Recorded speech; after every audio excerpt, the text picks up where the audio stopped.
আচ্ছা, ধরুন আপনার একজনের উপর ভীষণ ভীষণ রাগ হয়েছে এবং তাকে একটা শব্দে বেশ একটু কড়া ভাষায় জবাব দিতে আপনি চান, তাহলে কোন শব্দবন্ধটা আপনি ব্যবহার করবেন? চটি চাটা নাকি পিসি ফুলিশ?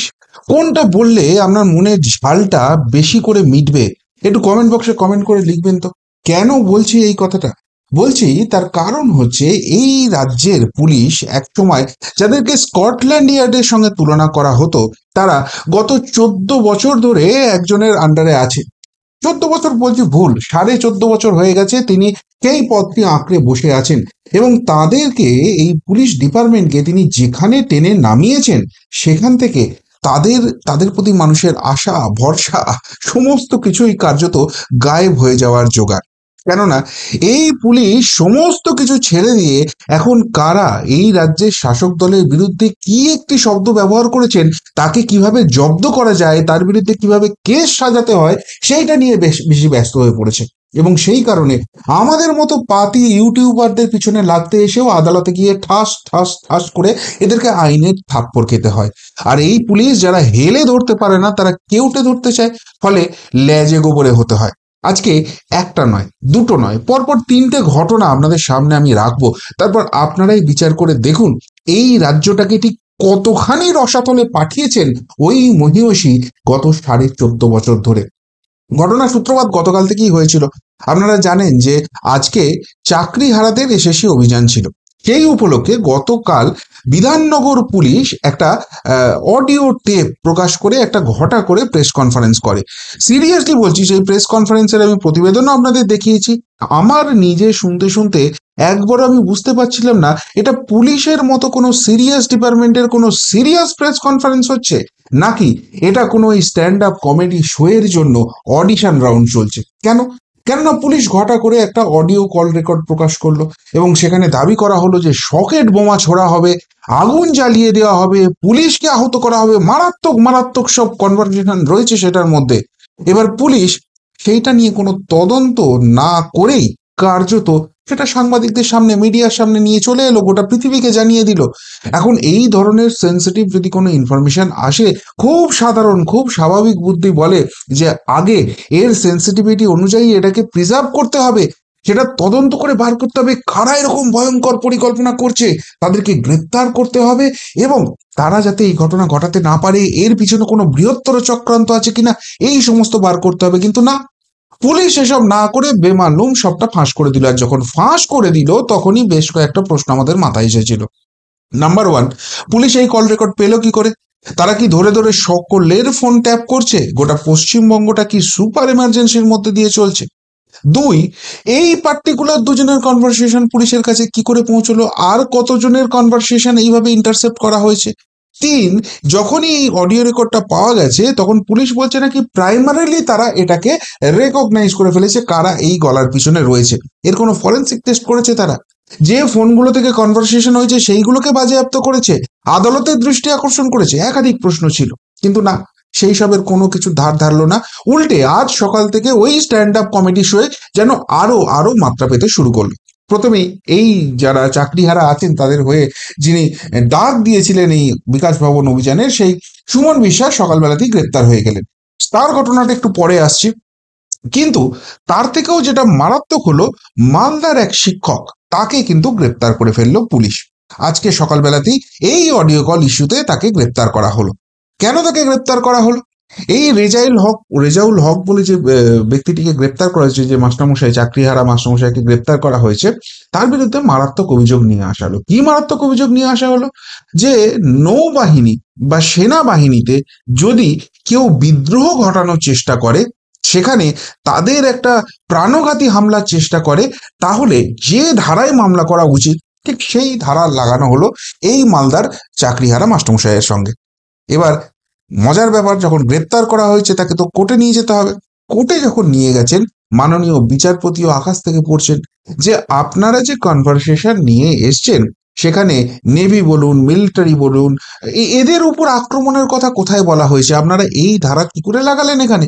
এবং কোন তদন্তের বেসিসে এই ব্যক্তিকে গ্রেপ্তার করলেন? এই ব্যক্তিকে যখন গ্রেপ্তার করলেন তখন ফোনের অপর প্রান্তে যিনি ছিলেন সেই ব্যক্তিকে কি আপনারা আইডেন্টিফাই করতে পেরেছেন? তার দিকে কোনো রকম কোনো আপনারা গেছেন, এগিয়েছেন, তদন্তে প্রসিড করেছেন? কোনো প্রশ্নের পুলিশ উত্তর দিতে পারে না।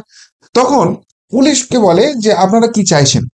পুলিশ তখন বলে যে না, আমরা যেহেতু গ্রেপ্তার করেছি, আদালতে প্রডিউস করতে হয়, প্রডিউস করেছি। এখন সাধারণত কি হয়, কাউকে গ্রেপ্তার করা হলে তাকে তো কাস্টাডিতে চায় পুলিশ, যে আরো ফার্দার ইনভেস্টিগেশন করতে হবে। অদ্ভুত ব্যাপার, পুলিশ বলে আমরা একে কাস্টাডিতেও চাই না, আমরা এর জামিনের বিরোধিতা করছি না, তিনি জামিন চাইলে জামিন নিতে পারেন। আকাশ থেকে পড়েন বিচারপতি, তিনি বলেন যে ঠিক আছে, এক কাজ করুন, এই ধরনের যখন সেন্সিটিভ কেস হয় তখন সবার আগে যেটা করা হয়, ভয়েস স্যাম্পল টেস্টিং করতে হবে, এবং যে অডিও ক্লিপটা আপনারা পেয়েছেন সেই অডিও ক্লিপের যে গলাটি রয়েছে তার সঙ্গে এর গলা ম্যাচ করছে কিনা সেটা দেখতে হবে। পুলিশ বলে যে না না না, আমাদের সেটার দরকার নেই। তখন বিচারপতি বলেন যে কেন দরকার নেই, আমি 7 দিন আপনাদের কাস্টডিতে রাখছি, আপনারা এর ভয়েস স্যাম্পল টেস্ট করুন, আপনারা ওই অডিও ক্লিপের সঙ্গে ফরেন্সিক টেস্ট করুন, দুটো ম্যাপ করুন এবং তারপর আমাদের সামনে আসুন। বলেন না, আমাদের সেটার দরকার নেই, আমরা এই মুহূর্তে মনে করছি না, তদন্তের স্বার্থে যদি ভবিষ্যতে মনে পড়ে আমরা তখন এই ভয়েস স্যাম্পল টেস্টিং করব। এখানেই প্রশ্ন উঠে যাচ্ছে, তাহলে পুলিশ বুঝতে পারছে যে যাকে গ্রেপ্তার করা হয়েছে এবং এই অডিও ক্লিপের সঙ্গে অ্যাড করে গ্রেপ্তার করা হয়েছে, এই ভয়েস স্যাম্পল টেস্টিং করলে দুটো কিছুতেই ম্যাচ করবে না, কেননা ওটা সাজানো, যেটা বারবার কাল থেকে প্রশ্ন উঠছে। আর সেই কারণে কি তাকে নেওয়া যাচ্ছে না, তাকে কাস্টডিতে নিতে চাইছে না। পরবর্তীকালে পুলিশ বলছে যে আমরা অত্যন্ত মানবিক, এই যে মাস্টারমশাইকে গ্রেপ্তার করা হয়েছে আগামী 7 তারিখ তার তার পরীক্ষা আছে, সেই জন্য তদন্তের মতো চলছে, কিন্তু আমরা তার জামিনের বিরোধিতা করিনি। কি অদ্ভুত যুক্তি না? একজন মাস্টারমশাই যিনি সকেট বোমা ছোড়ার কথা বলছেন, যিনি সরাসরি আগুন লাগানোর কথা বলছেন, পুলিশ প্রশাসনকে রক্তাক্ত করা, তাদেরকে ক্ষতিগ্রস্ত করার কথা বলছেন, তার পরীক্ষা আছে বলে তার জামিনের বিরোধিতা হচ্ছে, অথচ তাকে সকালবেলায় গ্রেপ্তার করা হচ্ছে। কি অদ্ভুত জিনিস না? আসলে এই অনুব্রতর মতো নেতারা, তারা বলে কেস সাজাতে হবে, আর কেস সাজাতে সাজাতে সাজাতে এরা এতখানি অপদার্থ হয়ে গেছে যে এখন আর ফলস কেসগুলোও সাজাতে পারছে না, তাই কি করছে কি বলছে তার কোনো সামঞ্জস্য থাকছে না। এই যে ঘটনা পরম্পরা ঘটছে, এর সঙ্গে পুলিশি সিরিয়াসনেসের কোনো সম্পর্ক আছে? আর যদি না থাকে তাহলে সেই পুলিশ ডিপার্টমেন্টকে এবং পুলিশ ডিপার্টমেন্ট চালানো মন্ত্রী, তাদেরকে এর দায়িত্ব নিতে হবে না? এই ঘটনারই দ্বিতীয় পার্ট, ওই সুমন বিশ্বাস, তাকে যে গ্রেপ্তার করা হয়েছিল সেটাও অদ্ভুত কথা। আজকে সকালবেলায় হঠাৎ করে তার বাড়িতে পুলিশ পৌঁছে যায়, তার বাড়িতে তল্লাশি চলে, এবং তারপর সুমন বিশ্বাসকে তার যে স্টেশন ছিল আদি সপ্তগ্রাম, সেই স্টেশন থেকে তাকে গ্রেপ্তার করা হয়, এবং তারপর সারা দিন এই সুমন বিশ্বাসকে মগরা থানায় বসিয়ে রাখা হয়, এবং সন্ধেবেলায় তাকে ছেড়ে দেওয়া হয়। ভাবুন একবার, একজনকে অ্যারেস্ট করা হচ্ছে, সারাদিন একটা ঘরে চুপচাপ বসিয়ে রাখা হচ্ছে, কোনো ইন্টারোগেশন হচ্ছে না, এবং তারপর সন্ধ্যেবেলায় তাকে ছেড়ে দেওয়া হচ্ছে, না কোর্টে প্রডিউস করা হচ্ছে, না তার বিরুদ্ধে কি কি ধারা হয়েছে, কেন তাকে আটক করা হয়েছিল, কোনো কিচ্ছু বলা হচ্ছে না। ওই বলেছিলাম না যে একজন বড় বড় ফুটানি মারে যে আমার আন্দোলন লগ্নে নাকি জন্ম, আন্দোলন আমাকে শেখাবেন না, সেই আন্দোলন লগ্নে জন্ম নেওয়া নেত্রী এখন আন্দোলন দেখলে ভয়ে কেঁপে যাচ্ছেন। তিনি বুঝতে পারছেন তার দিন ঘনিয়ে এসেছে, রাজনৈতিকভাবে তার বিদায় আসন্ন, এবং বিদায় যখন হবে তখন যে পাপ করেছেন সেই পাপ যাদের উপর করেছেন তারা কড়াই গন্ডায় উসুল করবেন। তাই কি করবেন, কিভাবে করবেন, কিভাবে সেটাকে আটকাবেন, আর মাথা ঠান্ডা রাখতে পারছেন না। আর সেই জন্যই এই ধরনের হাস্যকর পদক্ষেপ পুলিশের মতো একটা সিরিয়াস ডিপার্টমেন্টকে দিয়ে করাতে হচ্ছে। আজকে কিন্তু গোটা পশ্চিমবঙ্গবাসীর কাছে সেই প্রশ্নটা উঠে যাচ্ছে। তবে এখানেই যদি আপনার হাসি না থামে পুলিশের কার্যকলাপ দেখে, তাহলে এখনো কিছুটা হাসি চেপে রাখুন, কেননা এর পরের ঘটনা যেটা বলবো সেটা আরো মারাত্মক। কি মারাত্মক ঘটনা?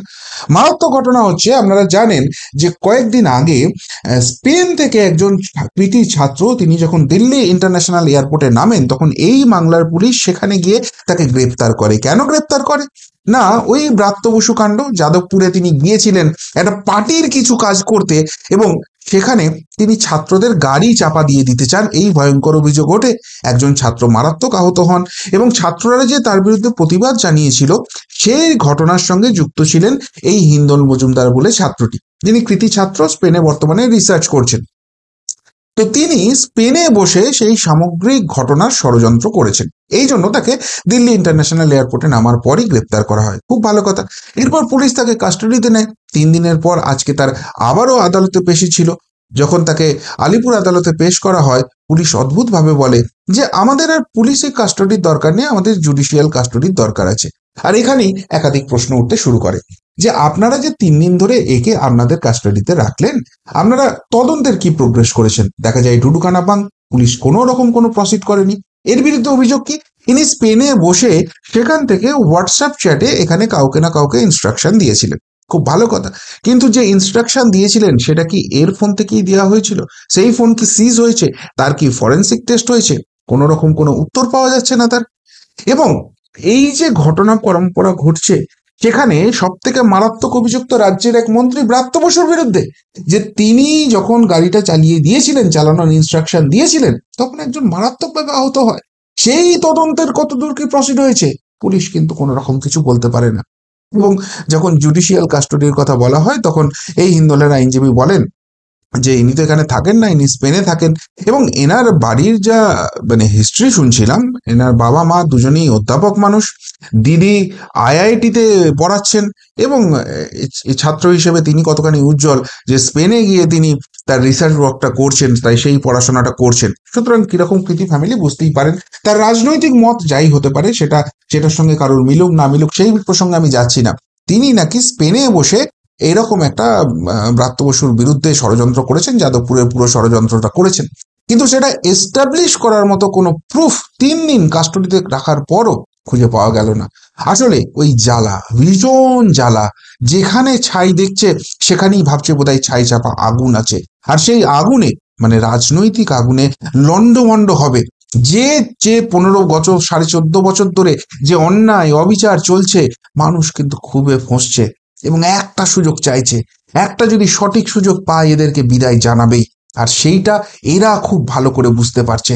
আর সেই জন্য এই ধরনের দমন পীড়ন, এই ধরনের পুলিশি অত্যাচার করে সমস্ত কিছুকে ধামাচাপা দিতে হবে। কেউ আর আমাদের বিরুদ্ধে মুখ খুলতে পারবে না, আমাদের বিরুদ্ধে রাজনৈতিক মত রাখতে পারবে না।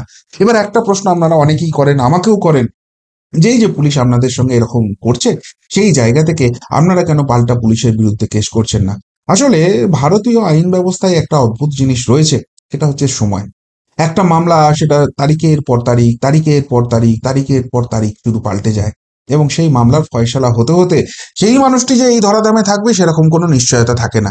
এবং এই পুলিশ মহলও খুব ভালো করে বুঝে গেছে যে সেই সুযোগটা নেওয়া যেতে পারে। তার উপরে আপনি যদি স্যাটিসফাই না হন, আপনার লোয়ার কোর্ট আছে, লোয়ার কোর্ট থেকে আপনি হাইকোর্টে যেতে পারেন, হাইকোর্টের ডিভিশন বেঞ্চে যেতে পারেন, সুপ্রিম কোর্টে যেতে পারেন, সুপ্রিম কোর্টের ডিভিশন বেঞ্চে যেতে পারেন, সেখানে হেরে গেলে স্পেশাল লিভ পিটিশন করতে পারেন, রিভিউ পিটিশন করতে পারেন। এত ফাঁক ফোকর রয়েছে, ততদিন এরা রিটায়ার করে যাবে বা এই ধরাধাম থেকে চলে যাবে।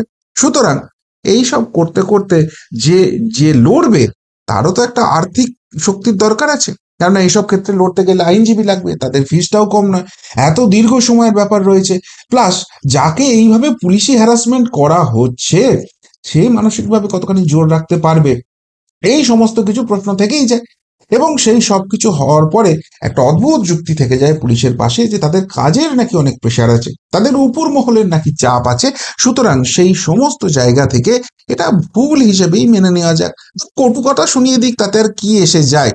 ওই 14 তলার গালাগালি খাওয়ার থেকে, দূরে কোথাও ট্রান্সফার হয়ে যাওয়া থেকে, বা পানিশমেন্ট পোস্টিং পাওয়ার থেকে তো অনেক ভালো। আর সেই সব করতে গিয়ে আলটিমেটলি যে ডিপার্টমেন্টটাকে একটা হাস্যকর জায়গায় নিয়ে চলে যাচ্ছেন, এবং সেই জায়গায় আদালতে গিয়েও এরকম কঠিন প্রশ্নের সামনে পড়তে হচ্ছে, যেখানে ভ্যাবা চাকা, কোনো উত্তর নেই, কিন্তু তা সত্ত্বেও এই একইভাবে রাজ্যটা চলছে।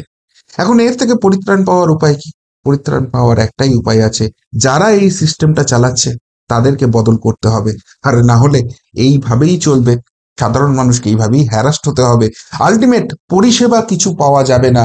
এবং পুলিশের এইসব কাজ দেখে যতই হাসি ঠাট্টা লাগুক না কেন, যখন বাড়ির দরজায় এসে দাঁড়াবে, আগে তো আপনাকে ফাঁসিয়ে দিল, তারপর আপনি আইন আদালতের দেওয়ারে গিয়ে তাদেরকে আইনের থাপ্পড় খাওয়ান আর যাই খাওয়ান, ওদের কি এসে যায়? কিচ্ছু এসে যায় না। যেমন আমার যে জিনিসগুলো বাজেয়াপ্ত করে নিয়ে গেছে, 5খানা মামলা করেছিল, 2খানা মামলায় গোহারা হেরেছে, ডিভিশন বেঞ্চে গেছে, সেখানেও হেরেছে।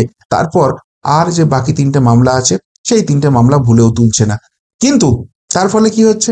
আমার যে ওই প্রায় 5.5-6 লাখ টাকার জিনিস নিয়ে চলে গেছে, এখনো পুলিশের কাস্টডিতে আছে। কবে সেই মামলা মিটবে আমিও জানি না, আদালতও বোধহয় জানে না। এবং পুলিশও খুব ভালো করে জানে যে এতে আর কি হবে, ম্যাক্সিমাম পুলিশকে বলবে যে ভুল করেছো, ব্যাস মিটে গেল, যা ক্ষতি করার তো করে নিয়ে চলে এসেছি। এই গায়ের ঝালটা মেটানোর জায়গা আছে। সুতরাং এই সিস্টেমটাকে যদি চেঞ্জ করতে হয়, সিস্টেমে বসে থাকা লোকগুলোকে চেঞ্জ করতে হবে, আর সেই দায়িত্বটা আপনাকে আমাকেই নিতে হবে। না হলে এই সমস্ত কিছু দেখে হতাশ হতে হবে, এবং তারপর কোন দিন আপনার উপর আসবে, কোন দিন আমার উপর আসবে, সেইটার অপেক্ষা করা ছাড়া কোনো উপায় থাকবে না। কি বলবেন আজকে সামগ্রিকভাবে পুলিশের এই ভূমিকা নিয়ে? যদি কিছু বলার থাকে অবশ্যই কমেন্ট বক্সে কমেন্ট করে জানাবেন। এখনকার মতো এখানেই শেষ করলাম, ফেরত আসছি নতুন প্রতিবেদন নিয়ে খুব তাড়াতাড়ি। ভালো থাকবেন, সাথে থাকবেন, পাশে থাকবেন। নমস্কার।